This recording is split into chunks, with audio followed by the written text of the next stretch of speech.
Esto es Hawái, el grupo de islas más aislado de todo el planeta, situado a más de 3.862 kilómetros de la costa de California. Desde el aire parece una isla paradisíaca, pero la historia de sus animales y plantas, desde la llegada del hombre a la isla hace 1.700 años, es muy alarmante. Esto es un vivo ejemplo en miniatura de lo que el hombre le ha hecho al planeta, nuestro hogar. En términos ambientales, el empobrecimiento ha sido terrible. Las islas pequeñas son particularmente vulnerables a los cambios ambientales que a menudo se derivan de la presencia del hombre. Hasta hace poco, Hawái poseía más especies de plantas y animales que cualquier otro grupo de islas en la Tierra.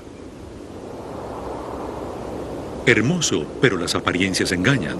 Hoy en día, la riqueza biológica de estas laderas, bosques y tierras bajas, alguna vez habitados por especies únicas, ha sido despojada de sus riquezas biológicas.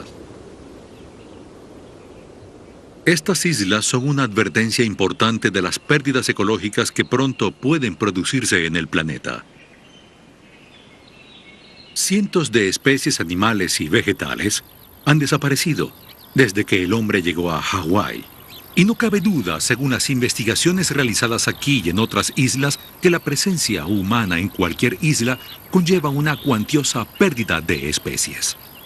Si queremos controlar nuestro impacto en el ambiente, es necesario que comprendamos por qué debe ser así. En el mundo entero, desde los trópicos hasta los casquetes polares, vive una extraordinaria variedad de especies. Hasta ahora se han contado 1,5 millones, pero podría haber hasta 100 millones de especies. Esta enorme abundancia de vida es conocida como biodiversidad. Es esa biodiversidad la que hoy se ve amenazada por la especie humana que busca satisfacer sus necesidades biológicas. En este programa identificaremos las 5 actividades humanas que causan tal destrucción y que llevan a los expertos a anticipar una extinción masiva de otras especies durante este siglo. El porqué de la crisis.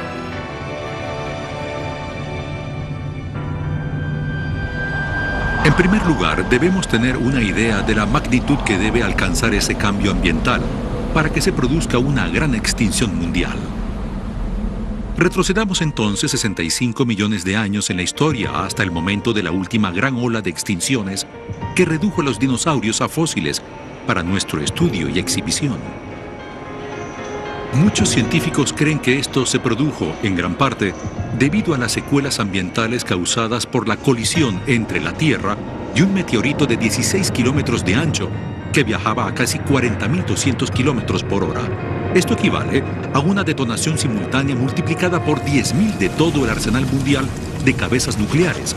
Fragmentos de roca a elevadísimas temperaturas hicieron arder la mitad de la vegetación mundial y densas nubes de polvo impidieron el paso de los rayos solares durante meses y meses, lo que provocó una caída vertiginosa de la temperatura en lo que antes había sido un mundo tropical. La lluvia era ácida y tóxica. El resultado final fue la extinción de más del 50% de todas las especies del planeta.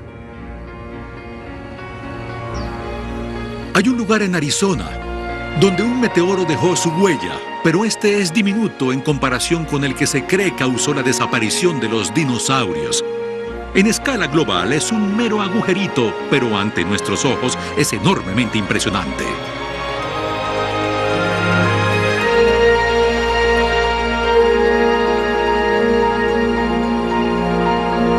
Muchos opinan que el impacto del hombre podría representar para el resto de las especies de la Tierra lo equivalente a una colisión contra un meteorito.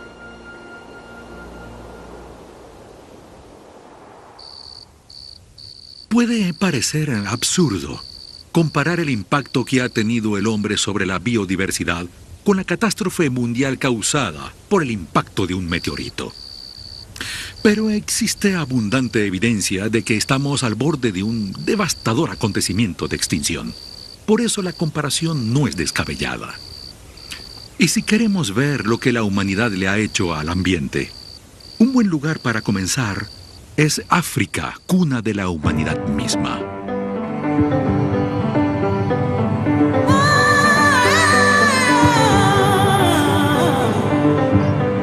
Aquí, en las planicies, aún podemos ver grandes manadas de lo que los científicos llaman megafauna o grandes mamíferos.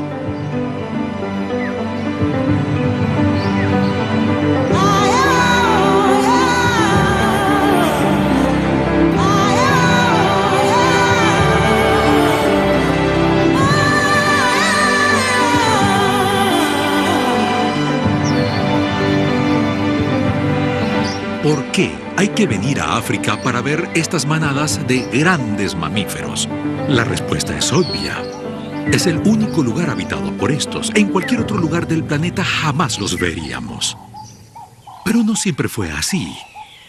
Hace 50.000 años, había manadas numerosas de mamíferos grandes en todos los continentes, excepto en la Antártida. Y luego, en esa misma época, en un periodo muy corto, esos animales comenzaron a extinguirse. Al mismo tiempo, el hombre comenzó a emigrar fuera del continente que lo vio nacer, África, hacia otro lado del mundo. ¿Fue eso coincidencia? ¿O fue la primera evidencia de que el hombre ejerce un impacto en el resto de los animales de la Tierra, a diferencia de las demás especies? En América del Norte, 2/3 de todas las especies de los grandes mamíferos desaparecieron. ¿Cómo era la vida allí antes de que eso sucediera? El biólogo Jared Diamond hizo una investigación detallada de la extinción de la megafauna en todo el mundo. La megafauna extinta que habitaba la zona actual de Los Ángeles estaba conformada principalmente por mamíferos, camellos y leones. Hace 14.000 años, esta zona se parecía a las planicies del Serengeti, llena de leones, guepardos y elefantes. ¿Acaso la cacería de aquel hombre ancestral influyó en la desaparición de los grandes mamíferos? La única correlación que existe es que la extinción de la megafauna se produjo en las zonas que fueron habitadas por el hombre, como Australia hace 40.000 años, América hace 13.000 y Nueva Zelanda hace 1.000. Creo que esto basta para condenar al hombre. Aún quedan unas pocas especies de mamíferos grandes en América del Norte, como estos bisontes muy bien protegidos en las planicies de Dakota del Sur. Estos animales son enormes y potencialmente muy peligrosos, por eso tengo que permanecer en el auto si quiero acercarme tanto como ahora. Sin embargo, estos bisontes son pequeños en comparación con los animales que alguna vez poblaron estas tierras. Por ejemplo, el mamut, el enorme elefante africano, los tigres dientes de sable, un perezoso gigante de 3 toneladas y un castor del tamaño de un oso. Esto hace que nos preguntemos cómo el hombre a pie, armado tan solo con arco, flecha y lanzas, logró cazar a estos enormes monstruos y contribuyó significativamente a su extinción. Para sorpresa de todos, la respuesta la encontramos en África, al investigar por qué los grandes mamíferos no se extinguieron allí, a pesar de ser ese el primer lugar donde el hombre desarrolló el arte de cazar. Los grandes animales de África han evolucionado paralelamente con el hombre durante 5 millones de años. El hombre pasó de ser un cazador pésimo para convertirse en uno muy eficaz. Los animales en África tuvieron el tiempo necesario para aprender a temerle al hombre. Sin embargo, los animales que vivían alrededor de Los Ángeles se enfrentaron a los mejores cazadores de la historia humana.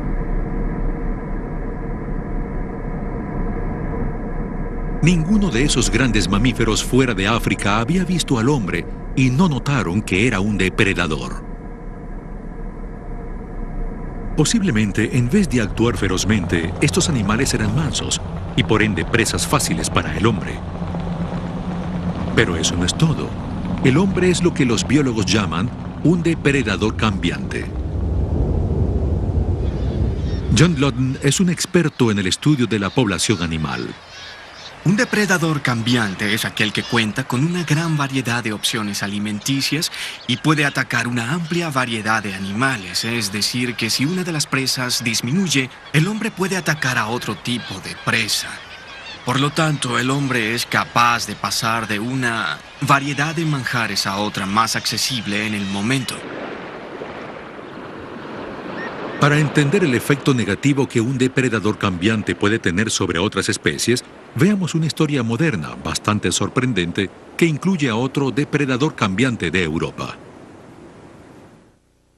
Huevos en tierra firme porque no había amenaza ninguna. Pero el puercoespín alteró todo eso. Por su condición de depredador cambiante siempre está buscando un nuevo tipo de alimento y esta vez cambió de babosas y gusanos a huevos de correlimos. Este cambio tuvo un impacto negativo en la reproducción de los correlimos, pero desgraciadamente la historia no termina aquí. Durante la marea baja, la isla South Uist está conectada con otras islas a través de caminos de arena y el puercoespín puede caminar de una isla a otra y devorar a su paso los huevos de aves. Algunas islas que no están conectadas naturalmente por puentes de arena han sido unidas por carreteras, así que el puercoespín ya no tiene ni que esperar por la marea baja. Pero los humanos no son depredadores cambiantes comunes. La pérdida de la megafauna es solo una muestra de que podemos cazar más rápido de lo que nuestras presas se reproducen. El consumo y la producción excesivos de plantas y animales es la primera de las 5 maneras como afectamos a la biodiversidad de la Tierra. A medida que el hombre crece, este desarrolla tecnologías más eficientes para mejorar su habilidad de cría y cultivo. Los árboles ilustran esta tendencia claramente.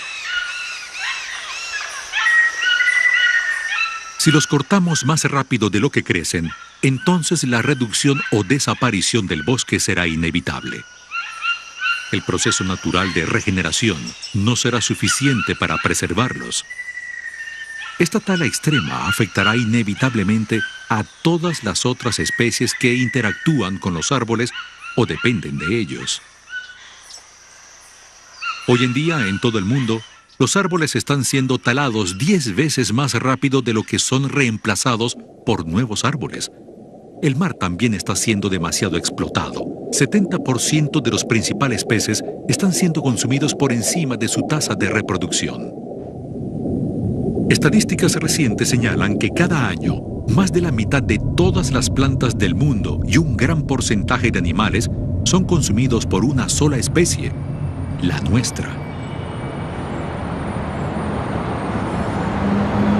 La segunda manera en la que las actividades humanas están alterando la diversidad biológica también comenzó con la migración del ser humano. Este es el daño que se produce cuando se introducen animales y plantas en un lugar al que no pertenecen. Australia es famosa por la cantidad de especies extranjeras que han sido introducidas a sus tierras, a menudo para el perjuicio de sus propias especies. Un ejemplo desgarrador es el conejo europeo.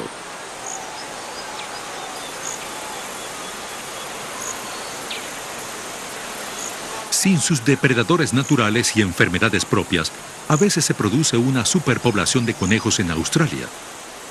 Estos conejos pueden arrasar con cientos de kilómetros cuadrados de zonas de pastoreo, lo que afecta a todos los demás seres vivos que allí habitan. La superpoblación finalmente también afecta a los conejos, pues estos se mueren de hambre.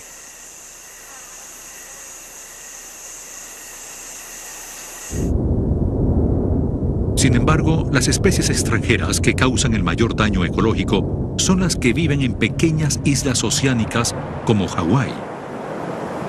Aquí la introducción de nuevas especies ha causado la extinción de especies locales.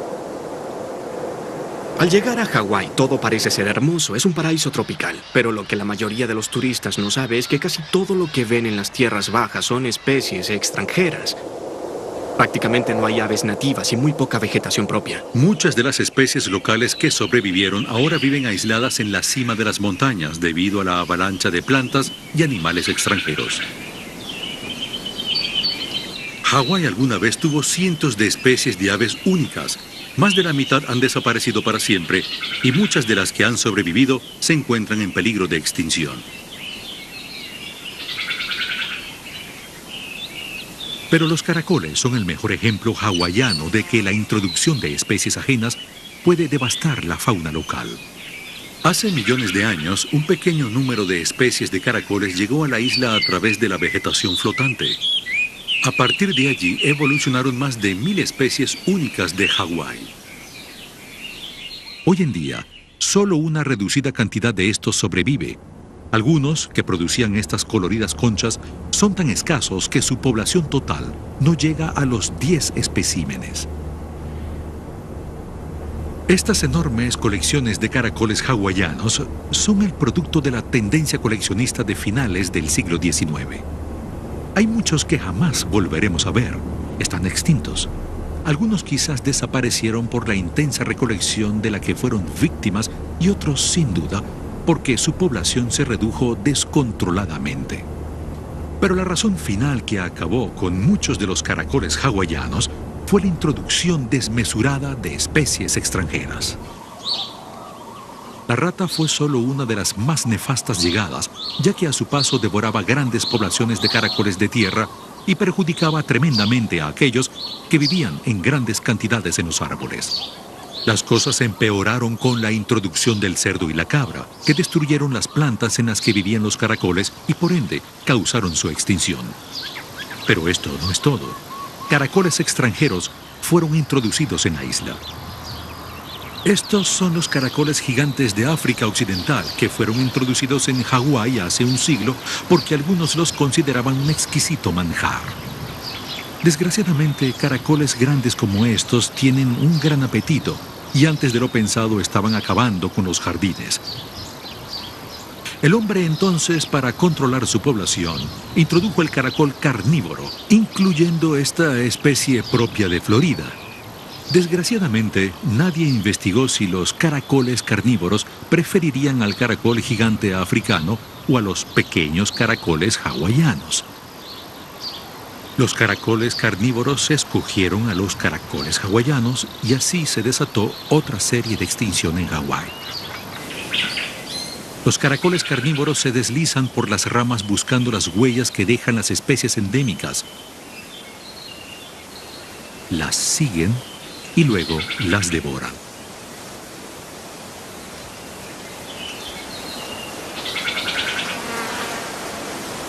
Los caracoles carnívoros avanzan en Hawái a una velocidad de 1 kilómetro al año, destruyendo poblaciones locales de caracoles a su paso.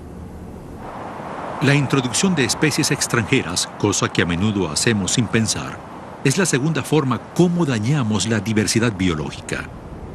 La tercera y más dañina de todas es la destrucción de los hábitats.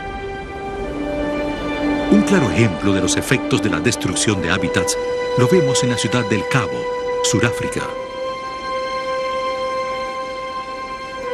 Alrededor de la ciudad, en esta diminuta esquina del continente africano, existe un hábitat conocido en Afrikaans como Fynbos. Es una de las comunidades vegetales más importantes de la Tierra, con una gran variedad de especies aún mayor que la existente en la selva amazónica de Sudamérica. Es lo que los científicos llaman un centro biológico. Existen más de 5.500 especies de plantas únicas en el mundo entero. Además, su relevancia también se debe a que algunas plantas tienen un área de alcance tan reducida que toda su población mundial podría aglomerarse en la mitad de un campo de fútbol. Esta peculiaridad es tristemente la clara demostración en miniatura de un hábitat en destrucción.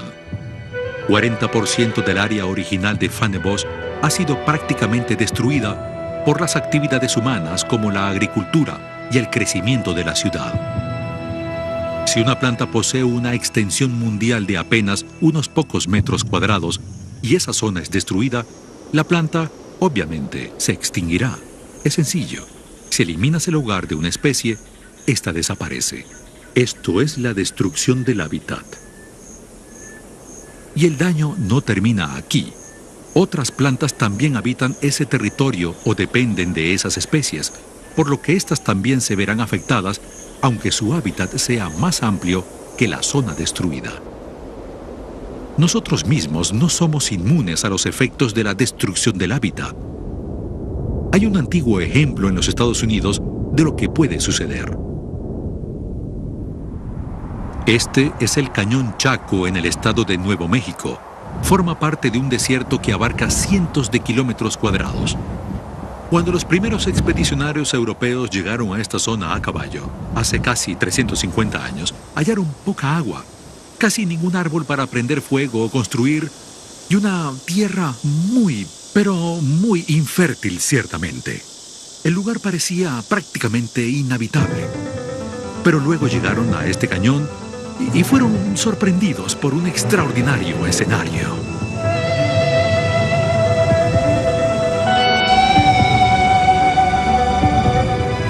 Esto es el asentamiento de Pueblo Bonito, solo una de las varias construcciones de este desierto.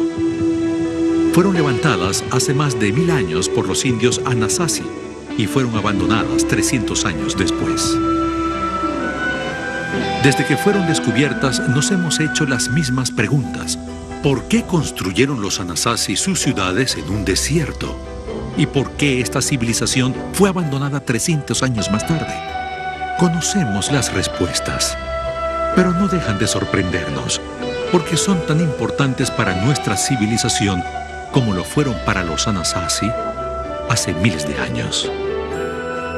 Pueblo Bonito era una construcción de 5 pisos, el edificio más alto de América del Norte hasta la llegada de los rascacielos de acero a finales del siglo XIX. Se utilizaron cerca de 215,000 vigas de madera en las construcciones que alguna vez existieron en el cañón. No solo nos intriga por qué los Anasazi vivieron aquí, sino cómo. ¿Dónde encontraron los árboles necesarios para la construcción y la leña para el fuego? Hay indicios de la existencia de plantaciones y sistemas de regadío, pero el nivel freático está debajo de la superficie y los Anasazi no tenían bombas para extraerla. Fue necesario realizar un arduo trabajo de investigación para descifrar el misterio del Cañón Chaco, e inesperadamente la clave de todo nos la dio un roedor de las montañas rocosas llamado rata maderera.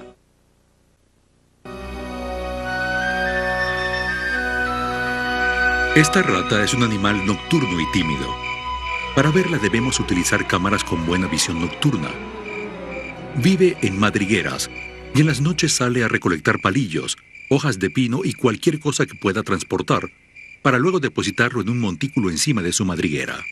Este montículo es su área de baño. En algunas ocasiones estos basureros son utilizados continuamente por más de 100 años antes de ser abandonados. Con el pasar del tiempo, el nitrógeno gotea y se cristaliza, y el basural se solidifica y por eso resiste intacto durante miles de años a este clima seco y cálido. Los basurales fósiles son como máquinas del tiempo. Son un registro natural y acertado de la vida vegetal que existía en la época de su elaboración. Los científicos han analizado el contenido de 52 de esos basurales que abarcan un periodo de 10.000 años. Lo que descubrieron fue sorprendente. Al disolver el nitrógeno cristalizado y estudiar las plantas, se reveló el secreto de toda una civilización. Se descubrió que cuando los Anasazi llegaron al Cañón Chaco, el área estaba poblada de árboles de pino, árboles muy robustos. Estos árboles fueron talados y utilizados como material de construcción y leña. Cuando se agotaron esos árboles en el cañón, los Anasazis construyeron caminos para transportar madera desde las montañas a más de 112 kilómetros, pero para entonces ya el daño estaba hecho. Este es uno de los pocos árboles que sigue en pie. Parece que la destrucción de los árboles combinada con las sequías hicieron que el nivel freático disminuyera y se ubicara por debajo de los sistemas de irrigación hasta el punto que los Anasazi no pudieron seguir cultivando. La tierra se convirtió en el desierto que conocemos hoy y los Anasazi debieron partir. El fin de esta civilización es una historia verdaderamente alarmante, pero el Cañón Chaco no fue un caso único. Hay muchos ejemplos. Lo mismo pasó en Mesopotamia, en la isla de Pascua, en los templos de Angkor Wat, en el Valle Río Indo, en Gran Zimbabue, en Micenas, Grecia, en el Valle de Mississippi, y pare de contar. La destrucción del hábitat es la actividad humana más perjudicial para la biodiversidad alrededor del mundo. A medida que nuestra población crezca y poblemos más y más áreas del planeta con nuestras construcciones y cosechas, inevitablemente destruiremos más hábitats naturales.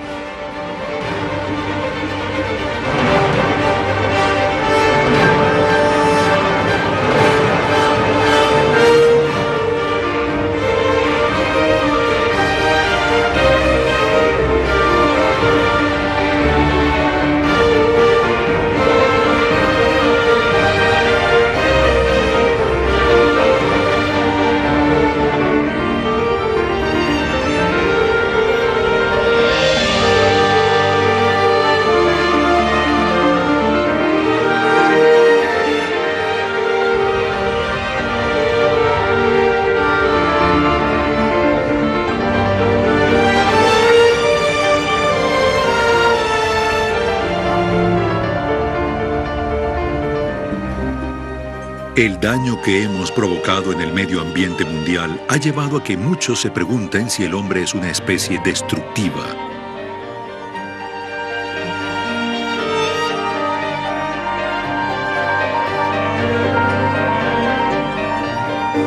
Edward Wilson es un biólogo que ha realizado un estudio sobre el efecto del comportamiento humano sobre el resto de los seres vivos. Me parece injusto catalogar a la especie humana como maligna, aunque en la actualidad sí estamos destruyendo el medio ambiente de forma muy eficiente. Pero no es nuestra intención, nunca lo ha sido. De hecho, era muy natural. Era necesario para la supervivencia del hombre ancestral atacar con todas las fuerzas a lo salvaje para poder conquistarlo, dominarlo y utilizarlo. En eso consiste la naturaleza del hombre, en expandir la población, obtener seguridad, control y alterar para su provecho. Y durante millones de años resultó sin causar mucho daño. Pero luego vino el desarrollo moderno, industrial y tecnocientífico, con lo que logramos eliminar hábitats completos, rápida y eficazmente. Tuvimos tanto éxito que afectamos la naturaleza. Y ahora es prácticamente demasiado tarde cuando comenzamos a darnos cuenta de que nos sobrepasamos y estamos destruyendo los cimientos del medio ambiente sobre los que se construyó la humanidad.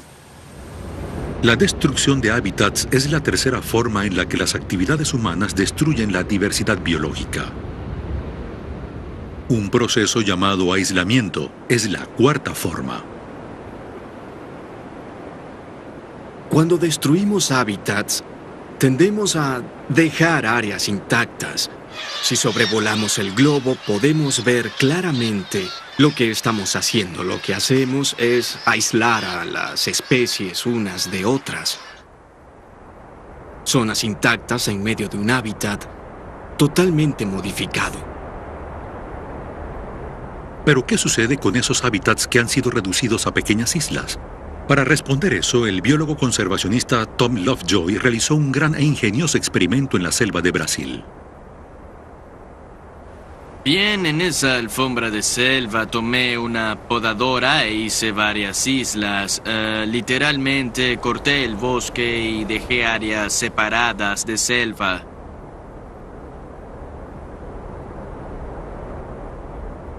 Aunque las áreas que han sido cortadas ya comienzan a reproducirse, solo se encuentran unas pocas especies debilitadas. Es decir, que las islas de selva, como este rectángulo oscuro, siguen estando aisladas. Se descubrió que estos islotes de selva cambiaron desde el centro hacia los extremos, y si se observa con cuidado, cerca de los límites de esas islas es donde desaparecen más especies. Estas continúan desvaneciéndose incluso hasta después de 20 años, bien sea por las condiciones alteradas o porque las islas no eran lo suficientemente grandes para sustentar sus poblaciones. Los resultados eran generalmente los mismos, bien sea en un islote experimental o en un área de la selva dividida por una carretera. Un claro ejemplo de los efectos del aislamiento es el de las aves que persiguen a las hormigas guerreras en búsqueda de alimento. Se han realizado estudios para descubrir si esos cucos hormigueros vuelan de un tramo de selva al otro.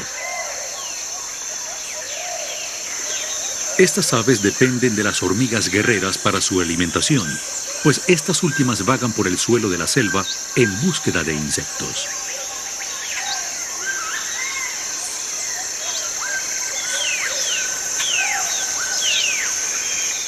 Una colonia de hormigas necesita de una amplia zona de selva para satisfacer sus necesidades. Si un islote de selva no es lo suficientemente grande, entonces las hormigas se irán hacia otro islote. Esto es un problema para los cucos hormigueros. Están psicológicamente adaptados a bosques sombríos y oscuros y se niegan a salir a la luz. Por esa razón, si las hormigas emigran, estos ya no podrán seguirlas tras la pista de algún fragmento. Y de ser así, estas aves se morirán de hambre. Una especie tras otra desaparecerá cada vez en todos los lugares donde se aísle cualquier tipo de hábitat. La razón es que se simplifica el ecosistema y hay una pérdida en el número de especies y al final tenemos un ambiente muy empobrecido en comparación con el ecosistema de un comienzo. El aislamiento se ve con más y más frecuencia alrededor del mundo. Incluso las reservas naturales son islas y mientras más pequeñas sean, más vulnerables son sus habitantes. De hecho, un gran número de especies necesita habitar islotes enormes.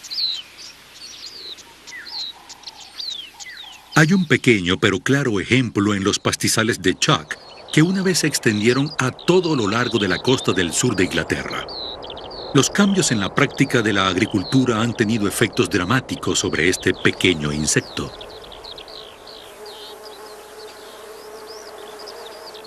Como muchos animales y plantas, la zona que habita la mariposa saltadora de motas plateadas es muy particular. En Inglaterra solo puede sobrevivir en áreas donde el césped esté bien pastado, como aquí, en Box Hill, en Surrey. Ese pastoreo mantiene el césped muy corto, lo que permite el acceso a las flores que crecen al ras del suelo. Pero lo más importante para la mariposa es que también se forman áreas de tierra donde no hay ni pasto ni flores.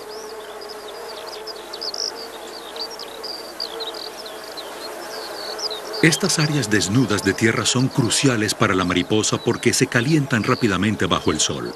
Las mariposas se asolean sobre estas tierras para aumentar la temperatura de su cuerpo. Solo después de eso pueden volar y poner sus huevos en los pastos de los alrededores. El hogar de la mariposa saltadora de motas plateadas ha sido actualmente reducido a un pequeño número de islotes de pastoreo. Estas pequeñas mariposas no vuelan más que una corta distancia sobre suelo inapropiado, por lo que no se trasladan de una isla a otra. Todas las poblaciones de mariposas están ahora aisladas unas de otras, una consecuencia típica del aislamiento. Si una terrible enfermedad llegara a eliminar una colonia, esa área no podría ser naturalmente repoblada. El peligro que corren las especies que viven en poblaciones aisladas es que una tras otra estas poblaciones podrían morir. Si no se hace nada por salvarlas, entonces, antes de lo pensado, muchas especies desaparecerán. Y si su área de alcance no es muy grande, irremediablemente pronto se extinguirán. La destrucción gradual de las poblaciones causada por el aislamiento de los hábitats es la cuarta manera como el hombre afecta el medio ambiente. La quinta razón es la contaminación.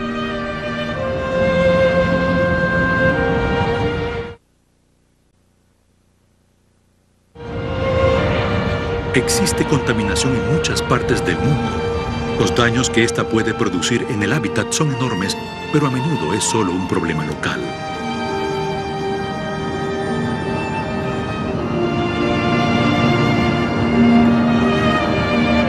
Sin embargo, hay un tipo de contaminación que podría traer consecuencias mundiales.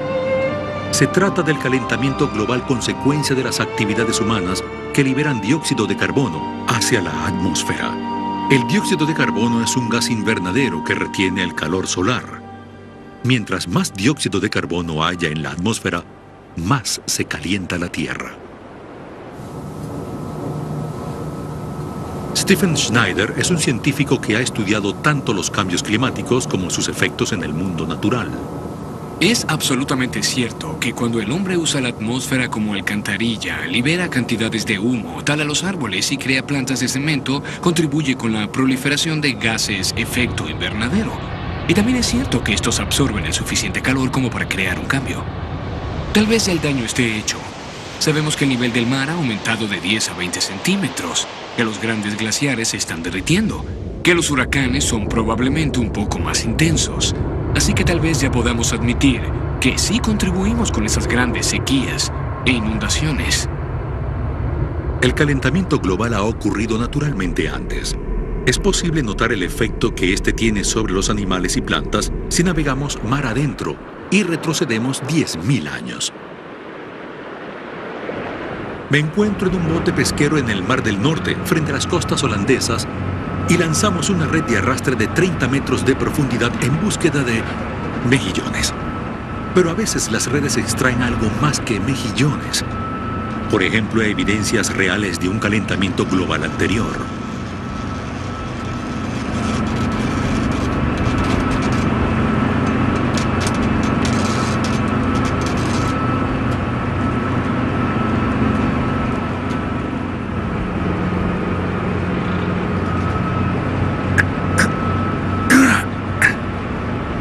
Estrella de mar, navaja, estrella de mar.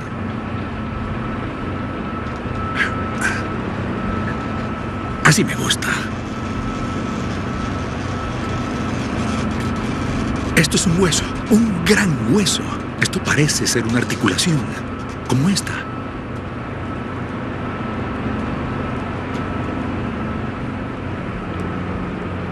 Esto parece un diente. Es el diente de un pequeño caballo. Pero esto no es nada comparado con lo que hemos encontrado aquí. Vean esto. Todo ha sido extraído de este mar. Un colmillo de mamut. Y esto es la articulación del hombro. Así. Y también perteneció a un mamut. Y esto tal vez sea lo más convincente. Nadie duda que sea bastante extraño. Es un diente de mamut. Estas son sus raíces. Este es el enorme cuerpo del diente que iba incrustado en la mandíbula. Y esta es la superficie de la mordedura. Una demostración espectacular de que hace 9, 10 o 11.000 años esta zona marítima era tierra firme y los mamuts la habitaban. El calentamiento global provocó un gran aumento del nivel del mar que inundó muchas tierras bajas y cambió el carácter de muchas áreas al alterar los patrones climáticos. Encontrar los huesos de un enorme animal de tierra como un mamut bajo el mar evidencia que el calentamiento global puede provocar cambios importantes en la distribución de animales y plantas. Es igualmente obvio que cualquier calentamiento global futuro hará lo mismo. Cuando esto suceda, la temperatura cambiará en todo el planeta, como vemos en esta imagen. Es un problema para muchos animales y plantas, ya que estos solo soportan ciertas temperaturas. Si el clima cambia, estos deberán emigrar para sobrevivir. Ejemplo, cuando el clima se calentó después de la última glaciación, los robles emigraron hacia el norte y el sur debido a los cambios de temperaturas. ¿Cómo hace un roble para trasladarse? La respuesta es muy lentamente. Los animales transportan sus semillas. En el otoño, las ardillas y los rendajos entierran maíz para los meses de invierno, pero muchas veces olvidan dónde está enterrado el alimento y esas semillas germinan. Si se produce un calentamiento global, las semillas enterradas en el norte germinarán, mientras que las del sur, donde hace mucho calor, morirán. Es decir, que en el norte pronto aparecerá un bosque. Este proceso toma miles de años, pero hoy en día parece que el calentamiento mundial se produce más rápido que nunca. No es como cuando terminó la glaciación hace 15, 10, 12.000 años atrás y los árboles emigraron hacia el norte, no en el estricto sentido de la palabra, sino que los animales transportaron sus semillas. Ahora pensamos que todo puede renovarse rápidamente, no en 1000 o 5000 años, sino en un siglo. Y además queremos exigirle a la naturaleza mientras construimos fábricas, granjas, autopistas y áreas urbanas. Es increíble. Es esta combinación de factores, nuestras alteraciones con el cambio climático, lo que nos preocupa a la mayoría de los que trabajamos con el medio ambiente, además de la habilidad del planeta para soportar el cambio en la biodiversidad en este siglo. Estas son las 5 maneras de perjudicar al planeta: el excesivo consumo y producción, la introducción de especies extranjeras, la destrucción de los hábitats, la creación de pequeños hábitats y finalmente la contaminación atmosférica. El cambio como tal no tiene necesariamente que ser destructivo cuando sucede lentamente. Sin embargo, estos 5 factores suceden a un paso muy apresurado. Parece que las razones detrás de la pérdida de las especies hoy en día hacen que el cambio sea único entre las grandes olas de extinción que han sucedido hasta ahora. El científico Sir Robert May es una importante autoridad en lo que a crisis biológica se refiere. Los dinosaurios probablemente desaparecieron por causa del impacto de un meteorito, es decir, un impacto externo. Lo que vemos actualmente es único en la historia de la naturaleza. Una sola especie, nosotros, agotamos indiscriminadamente, por ejemplo, de 1/4 a la mitad del material vegetal de la Tierra en un solo año. Y nuestras actividades están creando las condiciones que podrían causar una nueva ola de extinción, una ola de la que somos responsables. Me refiero a que es el mejor y el peor de los momentos. Nunca ha habido una época más emocionante en el mundo porque empezamos a leer el auténtico libro de la vida. Y tenemos 2 opciones. Una, el potencial para usar nuestro entendimiento y ser buenos administradores y cuidadores de este mundo maravilloso que hemos heredado, o por el contrario podemos producir más basura para nuestra comodidad. No creo que vaya a haber una catástrofe ambiental terrible o un Armagedón. El mundo no se detendrá mañana. La verdad es que el mundo se convertirá progresivamente en un lugar menos hermoso e interesante. Si te gustan las ratas, gatos y los pinzones y no te molesta verlos donde quiera que vayas, entonces la pobreza biótica depende de ti. Pero si tú y tus descendientes quieren vivir en un planeta interesante en el que haya riqueza biológica, variedad de especies y ambientes naturales llenos de sorpresas y estética, entonces la conservación de las especies depende de ti. Creo que si educamos a la gente, la hacemos entender y creamos conciencia, podremos lograr que todos cambien de actitud y hagan cosas increíbles por el medio ambiente.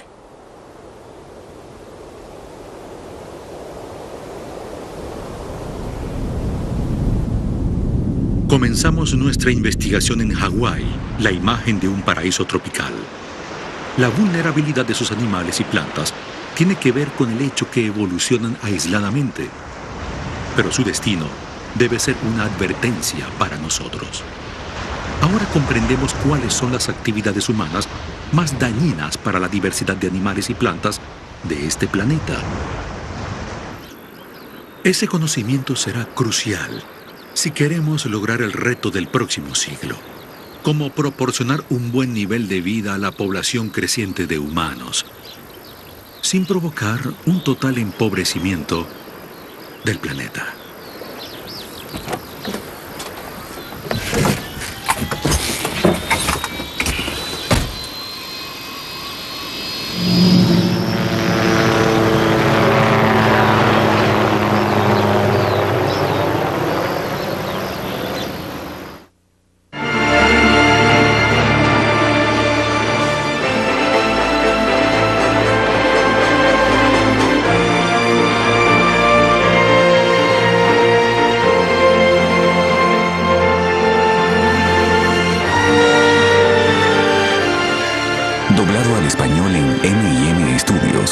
Caracas, Venezuela.